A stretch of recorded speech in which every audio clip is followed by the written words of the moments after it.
その名はエレン・イエーガー。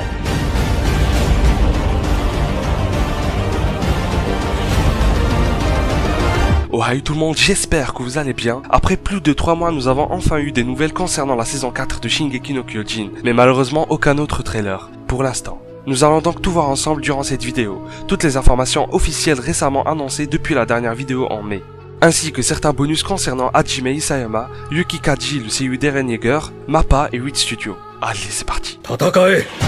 うるさい。俺を死なせてくれないんだ。終わりにしたいんだよ。俺たちで。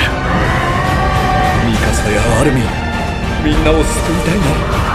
その名はエレン・イエーガー。ユミル・フリッツは自由のために戦った。名は進撃の巨人。La saison finale de Shingeki no Kyojin possède enfin une date officielle de sortie, le 6 décembre en France et le 7 décembre au Japon. Avec le décalage horaire, nous profiterons du premier épisode de la saison 4 à partir de 18 h. Le cycle reste le même, un épisode par semaine, ou plutôt un épisode tous les dimanches. J'ai vraiment hâte de voir ce que Mappa a produit, et puisque c'est la dernière saison, je tiens à passer ces derniers moments avec ma communauté. Je ferai donc tout mon possible, comme pour les chapitres, pour poster mes live réactions, ainsi que d'autres vidéos concernant cette magnifique saison qui n'est pas encore sortie. Mappa ne me déçoit pas. Nous avons également eu droit à une deuxième couverture aussi belle que la première, nous présentant uniquement le bataillon d'exploration, sur le point de lancer l'assaut, après être déplacé grâce au dirigeable. Connie tenant 2 lances foudroyantes comparé à Mikasa qui en porte 8. La différence est flagrante, justifiée peut-être par les capacités surnaturelles des Ackerman. Mais ce qui m'a le plus surpris, c'est qu'ils tiennent également des pistolets, chose que j'avais totalement oubliée depuis le chapitre 101. Sasha Browse, talentueuse qu'elle soit au tir de l'arc, possède son fusil de précision, qui sauvera le bataillon d'exploration plusieurs fois, et surtout quand elle fera face au titan charrette. Malheureusement, elle disparaîtra après seulement 2 ou 3 épisodes. Jean équipé uniquement de pistolets mais devra diriger ses hommes. Armin sans armes, le titan colossal suffit largement, sans parler du gros désastre qu'il produira. Ansi Zoe qui est morte plus ou moins le jour de son anniversaire, merci Isayama, ça fait mal mais on apprécie, est au sommet de l'équipe, avec son bras droit absent, pilote du dirigeable Oyen Koppon.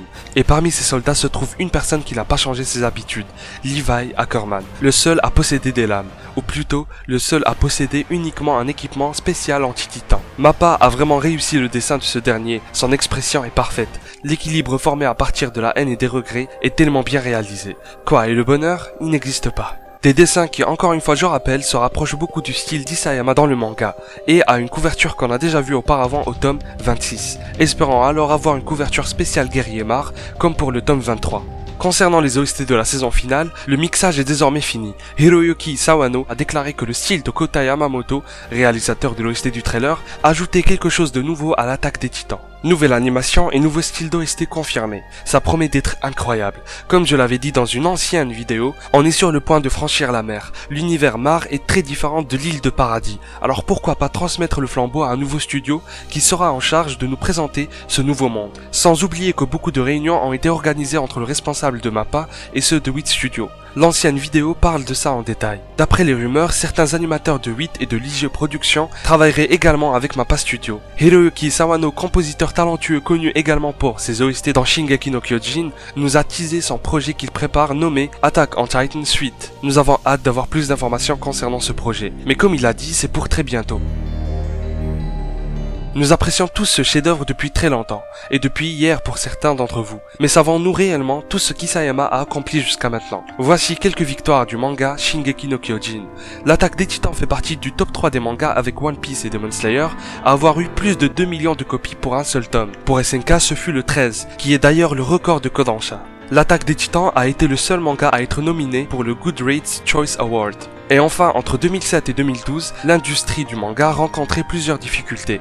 Et seulement en 2013, l'attaque des titans les a partiellement aidés à faire face à ces problèmes.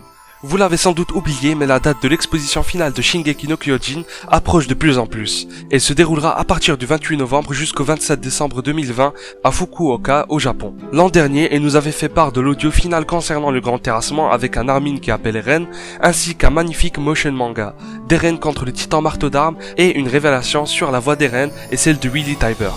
Espérons que nous serons surpris cette année.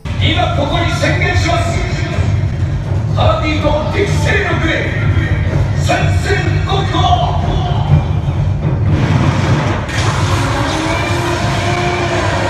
Voici les croquis d'Isayama pour les statues d'Eren, Mikasa et Armin, enfants, qui seront placés à côté de sa ville de naissance, Oyama, ville de la préfecture d'Oita, que je trouve très symbolique. Voilà donc un magnifique extrait de l'auteur durant son travail.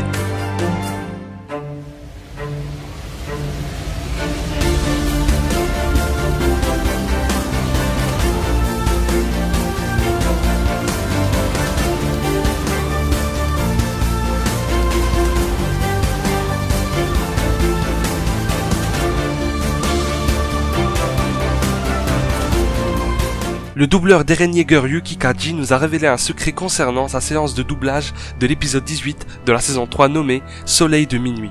Il avait du mal à faire la voix d'Eren blessée avec sa bouche totalement cassée suite au coup du caporal. D'ailleurs, on va se la refaire pour notre bien.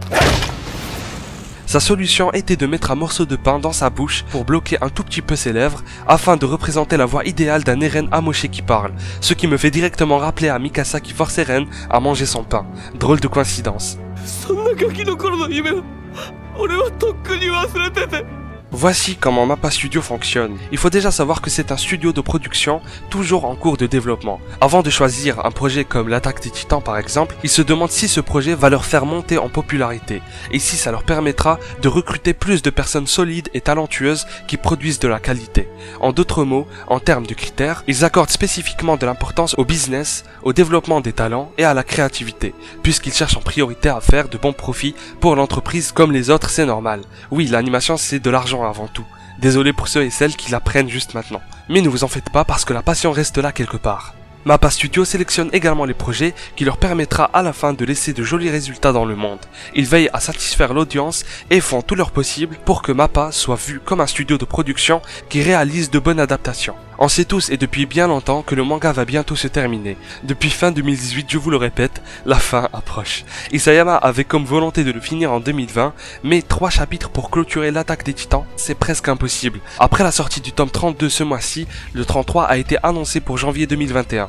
Et comme je l'ai dit sur Twitter, si Shingeki no Kyojin se termine au tome 34, la somme de ces chiffres donnera la malédiction d'Ymir. Une très belle fin pour son œuvre. Ce qui serait encore plus fou, c'est que la malédiction d'Ymir soit fausse, et qu'elle faisait référence depuis le début à la fin du manga. Et je veux bien y croire, même si entre nous, ça ne risque pas d'être le cas.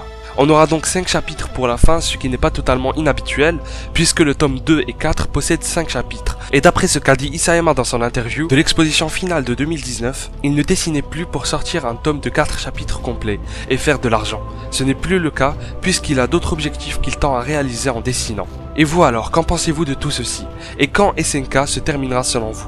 L'espace commentaire est pour vous soldats. On se retrouve pour le live réaction et la review du chapitre 133 début octobre. Abonnez-vous pour ne rien rater sur Shingeki no Kyojin. Si mes prochaines vidéos sortent en retard, c'est tout à fait normal, puisque je suis en 2e année préparatoire et le temps est un mot qui ne fait plus partie de mon dictionnaire. Je vous lâche un énorme qui déroite dans la gueule et à la prochaine.「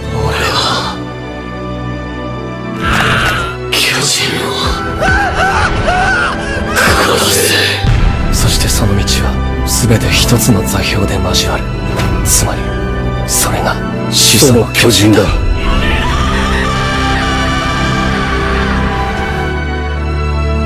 一